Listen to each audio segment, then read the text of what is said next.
Hi everyone, I'm going to do a short review on this computer case. It's a gaming PC computer case.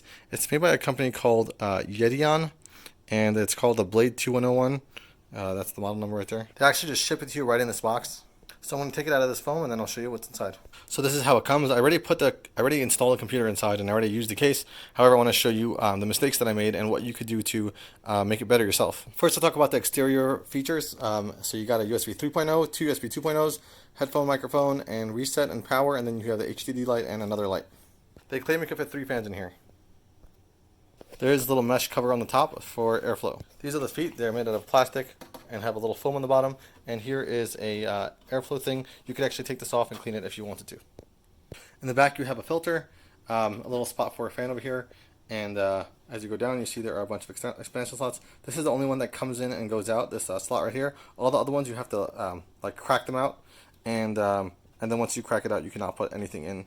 You can't put it in afterwards, so like that's disposable, I guess. And then you have the power supply spot right here. Let's open up the case. They have thumb screws right here.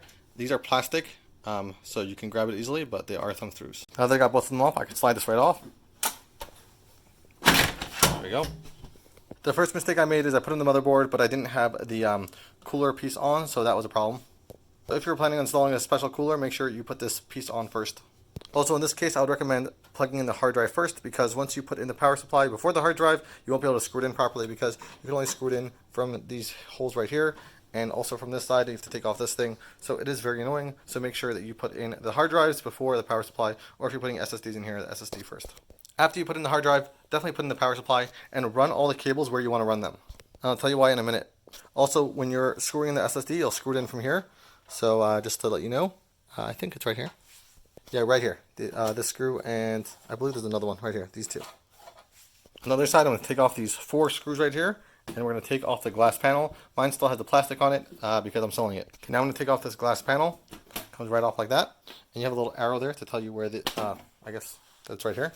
Let's start off on this side of the case. Obviously, you see I put a small fan, but you're really meant to put a bigger fan. But a small fan does fit. Over here, you have the expansion slots, holder thingies, and these are all pop-out type. And this is a replaceable. So once you pop it out, you're done. Basically, you can't put it back in. So that's very annoying, honestly. Like, you know, they should really have something, I guess, better quality, but you get what you pay for.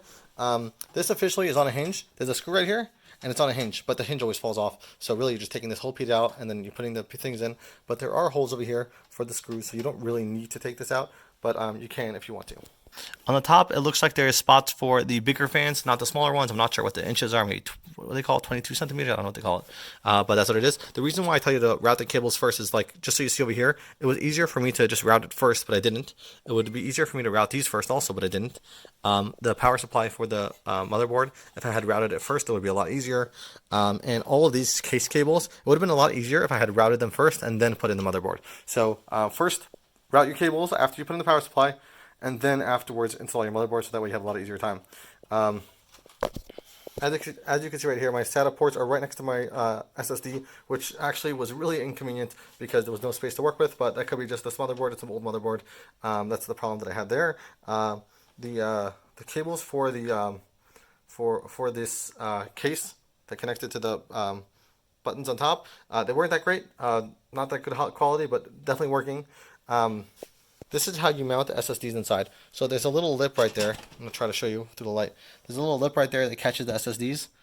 So that way they just stay in spot. There's one spot right here and one spot right here. I could have put it right here, but this piece would have been in the way, so I put it right here instead. And this was in the way, but I think it worked out better.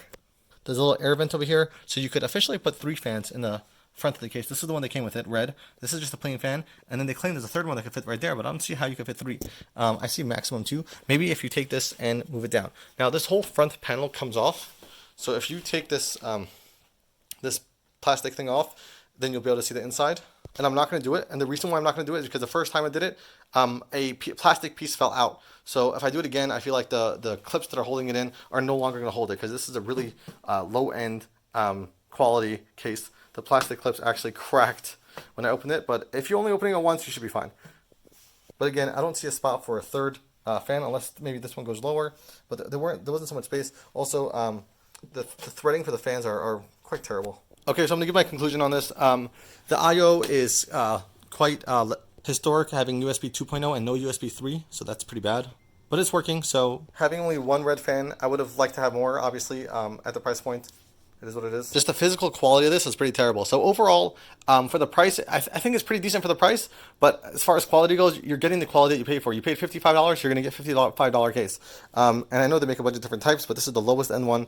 And you could tell, I mean, the proof is in the pudding. I mean, at the end of the day, it works. It's good. It's made. It was made with great intentions, and it was made like the layout is very nice. However, the actual physical quality of it is pretty garbage. But that's what you get for $55. So thanks for watching. I hope this helped you make a decision. If you plan to just make something nice and you don't really care about the quality so much and you're just going to use it for a few years, then go for it. But if you're building something really nice, I would just spend a little more money and not get this.